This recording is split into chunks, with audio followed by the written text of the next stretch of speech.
I've got some troubling news about England's royal family. King Charles had faced family rebellion, public scandal, and decisions that could not be undone. But nothing prepared him for the sealed envelope placed before him that afternoon. The handwriting belonged to a man who could no longer explain himself. Prince Philip had left behind one final private instruction, involving Harry. And when Charles reached the last lines, he stopped speaking. Because Philip was not asking the king to punish his younger son. He was asking Charles to bring him back. Before we go deeper into what this really means for the royal family, make sure to subscribe so you don't miss a single update. Charles kept his eyes on the page as the room tightened around him. The envelope had come from Philip's family papers, kept apart from state correspondence.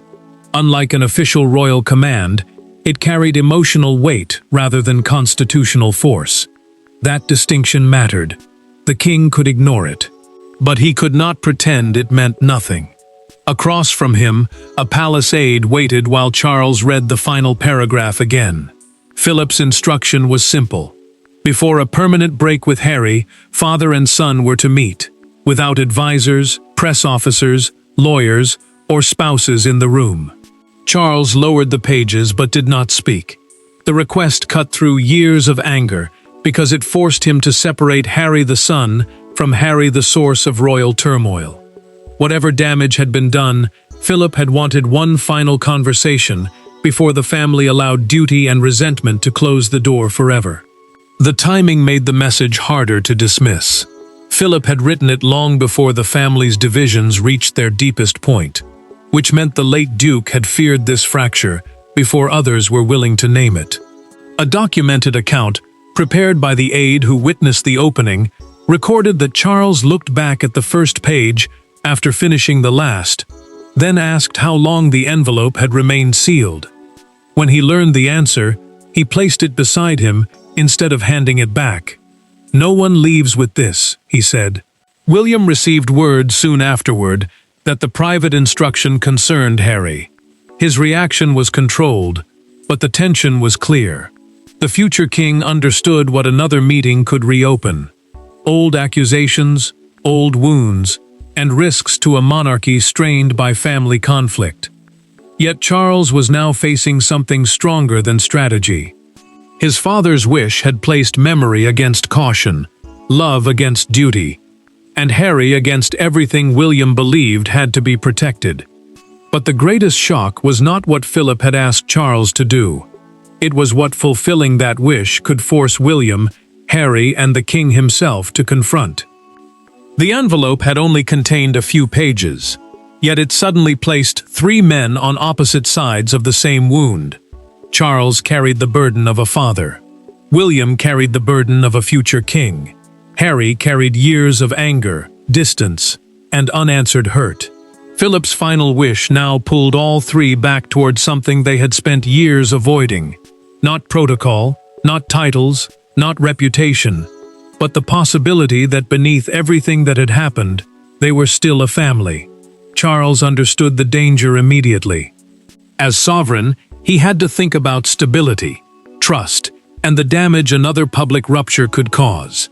The sovereign is simply the reigning monarch, the person carrying the crown's constitutional and symbolic responsibilities. But as Harry's father, those calculations suddenly felt colder than they had before. Philip's words had stripped away the machinery around the conflict and left Charles facing something brutally simple. His younger son had become distant enough that a dead grandfather had feared the family might lose him completely. William entered the private room, carrying his own doubts. He did not argue. He did not raise his voice.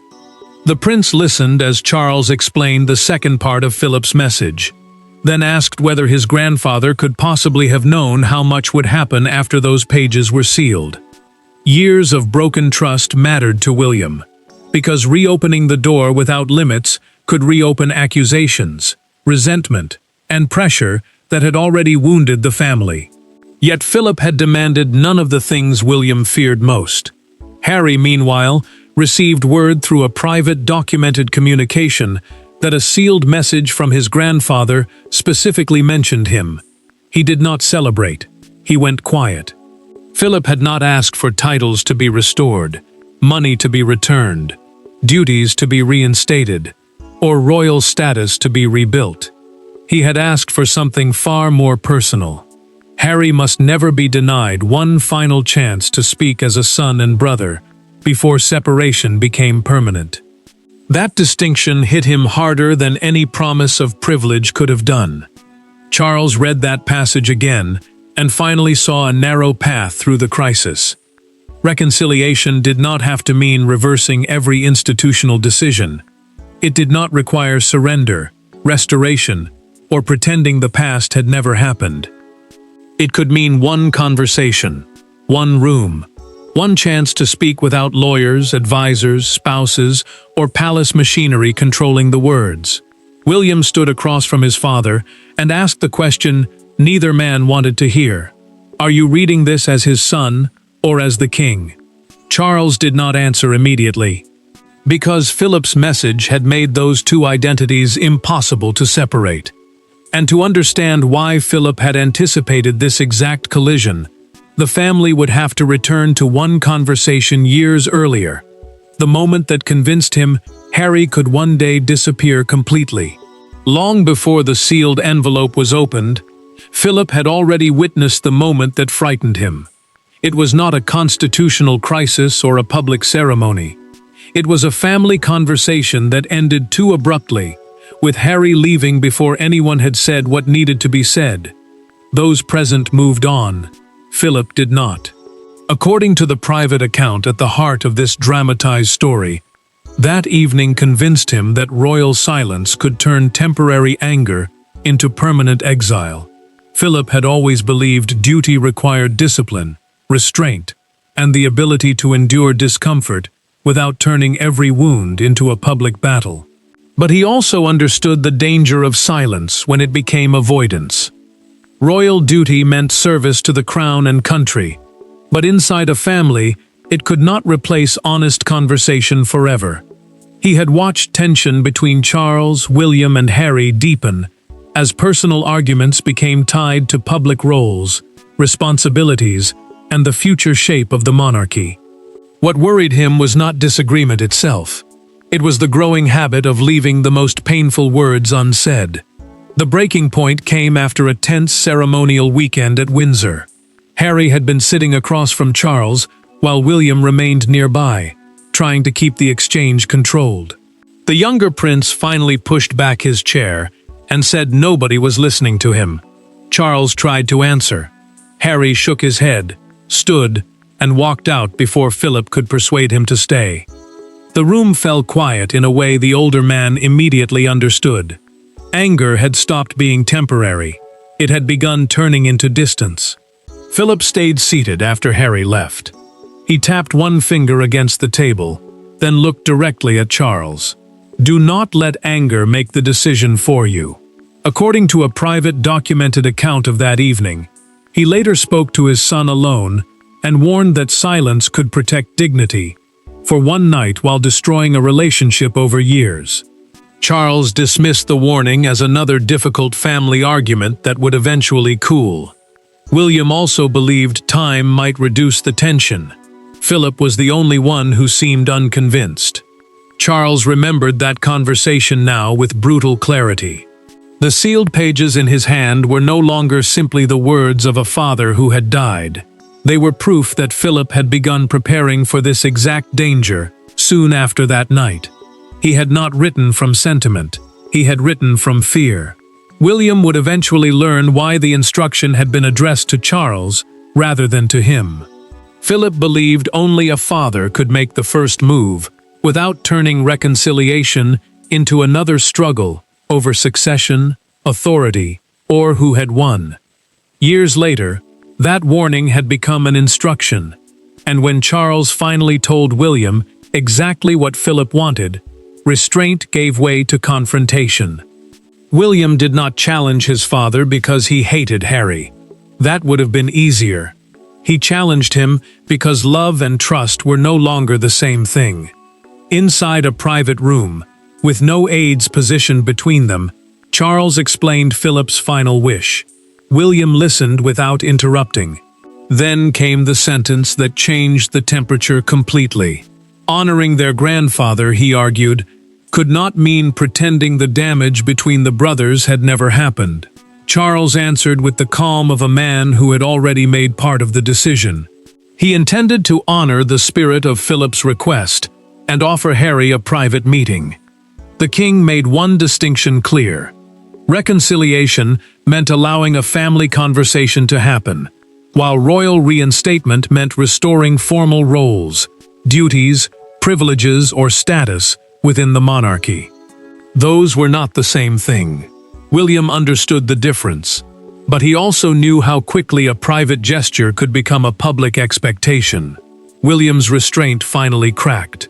He told his father that years of mistrust had cost more than headlines. Catherine had carried the pressure. Their children had grown up around tension they did not create. The future king could accept the idea of one conversation, but he would not accept a version of history in which everyone was expected to forget what had happened simply because Philip had wanted the family door left open. Charles pushed back at once. Protecting the crown, he said, could not mean destroying every remaining root back to the family. The monarch had spent years balancing duty against pain, and now Philip's words had forced him to confront the possibility that caution had become avoidance. William looked at him for a long moment before asking the question that cut deepest. Was the envelope truly a moral instruction, or had Charles seized upon it because he could no longer live comfortably with his own guilt? Charles did not answer with anger. He answered with a decision.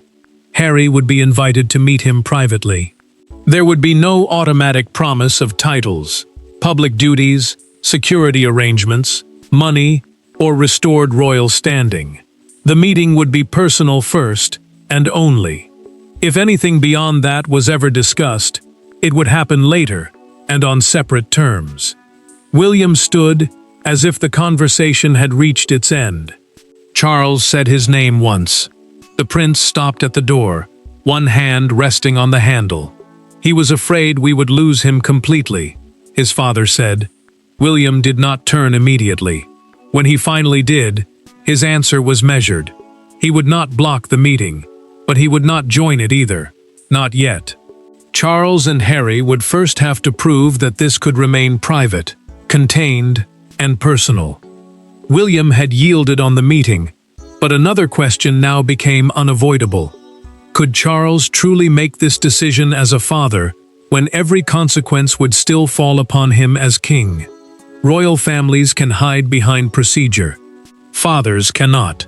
Charles now faced a choice that no private secretary, constitutional advisor, or palace committee could make for him. Philip's letter carried no legal force, yet emotionally, it had become impossible to ignore. The monarchy could advise the king about titles, security, appearances, and precedent.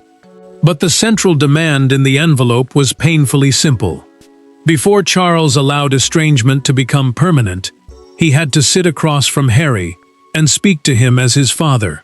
Charles began separating the problem into two parts, because confusing them could destroy any chance of progress.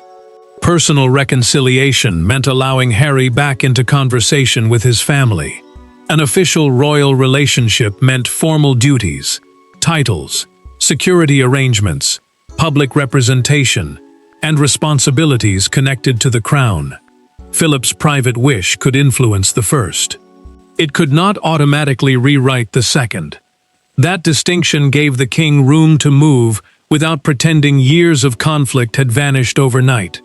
Camilla saw how deeply the decision was affecting him. She had watched Charles carry grief in silence before, but this was different. Philip's final words had reopened an old wound, while placing responsibility directly in his hands.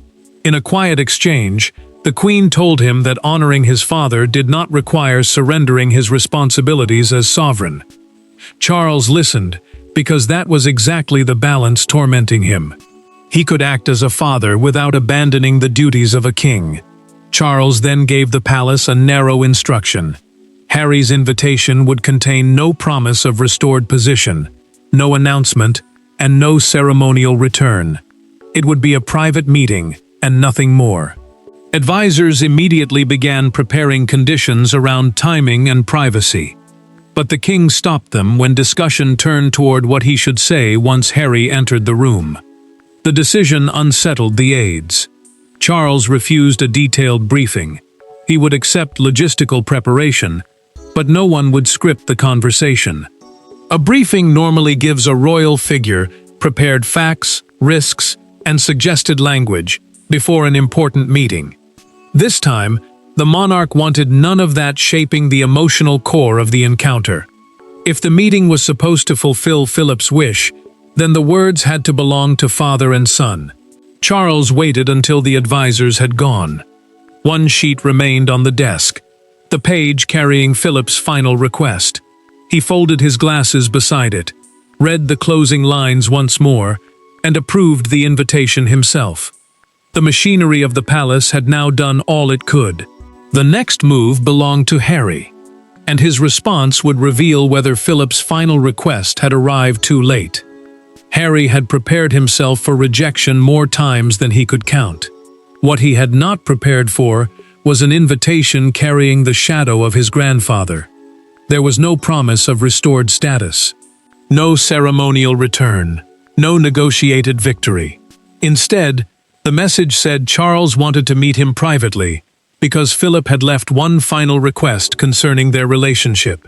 Harry read the explanation once, then again, and for several moments, the anger he understood gave way to grief he did not. Harry understood the meaning immediately. Philip had feared the family would allow distance to harden into something permanent. The meeting, however, came with one strict boundary. There was no guarantee of renewed royal duties, titles, security arrangements, or official position. Royal duties are the formal public responsibilities carried out on behalf of the monarch and the institution. That distinction mattered because it removed the easiest escape. Harry could not treat this as a political negotiation or a route back into royal life. He had to decide whether he was willing to meet Charles simply as a son. Harry's first reaction was not gratitude. It was resentment. Part of him hated that it had taken words from a man who was no longer alive to force the family toward a conversation they could have had years earlier. Yet Philip's involvement reached somewhere deeper. Harry remembered a grandfather who valued blunt speech, who disliked prolonged emotional avoidance, and who believed difficult things should eventually be said aloud. According to the private communication describing the invitation, that memory left Harry unsettled because the request sounded exactly like something Philip would have demanded when everyone else preferred silence. Harry briefly considered asking for assurances before agreeing. He wanted clarity about what Charles intended, what would remain private, and what consequences might follow. Then he stopped himself. Any list of conditions would turn Philip's final request into another negotiation before father and son had even met. He set the message down, walked away, then came back and picked it up again. "Tell him I'll come." Charles received the confirmation soon afterward. For the first time since opening the envelope, the king visibly relaxed. He did not celebrate. He simply allowed himself to believe that the door Philip had feared would close forever was still open by a narrow margin. William was told that Harry had accepted, and the future king kept his word. He would remain outside the first conversation. No intervention, no institutional buffer, no brother standing between them. Harry had accepted. Charles had opened the door. Now everything depended on what happened when the two men finally stood in the same room, with nobody left to speak for them. There were no advisors seated beside them, no cameras, no prepared statements waiting outside the door. When Harry entered, Charles did not begin with titles, accusations, or conditions. He placed Philip's envelope between them. For the first time in the entire crisis, the document stopped being a royal secret and became what it had always been: a message from one father and grandfather to another generation of men who had forgotten how to speak without defending themselves. Charles pushed the envelope toward his younger son and told him to read it for himself. No palace summary, no carefully softened explanation. The king wanted Harry to see the exact words that had shaken him. A working royal is a family member who performs official public duties on behalf of the monarch, and that former role had become tangled with nearly every argument between them. But Philip's message avoided status completely. It focused on something harder. Family disagreement must never become permanent banishment. Harry reached the final lines and closed his eyes briefly. Then he pushed the envelope gently back across the table. He knew us too well. The words broke through the distance between them, because neither man could argue with the warning anymore. Charles admitted that he had waited too long to separate his disappointment as king from his feelings as a father. He had allowed duty, caution, and anger to become one thing, until Harry could no longer tell where the crown ended and his father began. Harry did not answer with blame alone. According to a private documented account of the meeting, he admitted that his anger toward the institution had also become tangled with anger toward individual members of his family. Charles listened without interrupting. For once, neither man tried to win the argument by proving the other had caused more pain. That mattered, because the meeting would have collapsed immediately if either of them had demanded a complete apology before allowing the relationship to continue. Charles made the boundary clear before the conversation ended. Harry's former working royal position was not being restored. No title, duty, security arrangement, or official status changed because of one meeting. But something personal did change. The idea that father and son had to remain permanently frozen apart was over. Harry hesitated before asking the question he had avoided. Did William know? Charles said yes. Then came the answer Harry had not expected. His brother had not blocked the meeting. Harry absorbed that quietly. The past remained damaged. Trust remained fragile. But one door that had seemed permanently shut was no longer locked. The meeting did not restore the past. It did something more important. It changed the future. And soon the world would realize that the palace had quietly crossed a line it once seemed unwilling to approach. The palace did not release Philip's private words. It did not need to. Once confirmation emerged that Charles and Harry had met alone after a long period of fracture, the significance was impossible to disguise. Britain woke to headlines, asking whether an old family wound had finally shifted. But one image became more powerful than the speculation. Harry leaving the meeting without anger, without ceremony, and without the triumphant language of a man who believed he had won something. Charles allowed only the narrowest confirmation to leave the palace. He and Harry had held a private family meeting. Nothing more. No contents of the envelope were disclosed, and no official promises were attached to the encounter. That distinction mattered because a working royal is someone who carries out formal public duties on behalf of the monarch, and Harry had not been restored to that position. The meeting had reopened a relationship. It had not rewritten the structure of the monarchy. William's silence immediately attracted attention. He offered no public endorsement, but he issued no criticism either. For those watching closely, that restraint carried its own meaning. The prince had opposed any careless return to the past, yet he had not stopped father and son from speaking. His quiet acceptance suggested that the family had found a narrow path forward without pretending trust had suddenly been repaired. Charles felt the contradiction more sharply than anyone. He was relieved that Harry had come. He was saddened that Philip could not witness the result. According to a private documented account of the king's reaction, he watched the first television report for only a short time before switching the screen off. The commentary kept talking. Charles did not listen. He returned instead to the envelope that had started everything. Outside Buckingham Palace, a modest crowd gathered as broadcasters repeated confirmation of the meeting. One newspaper front page quickly became the symbol of the moment. An older photograph of Charles and Harry together beneath the headline, "A Father's Door Reopens." The image changed the tone of the story. This was no longer being discussed only as royal strategy. It was being understood as a fractured family, attempting something it had failed to do for years: speak directly. Palace framing remained firm. There would be no immediate announcement about titles, duties, security, or status. The breakthrough was emotional, not constitutional. And that clarity pushed public attention toward William. Because once Charles and Harry had taken one step toward each other, the distance between the brothers became impossible to ignore.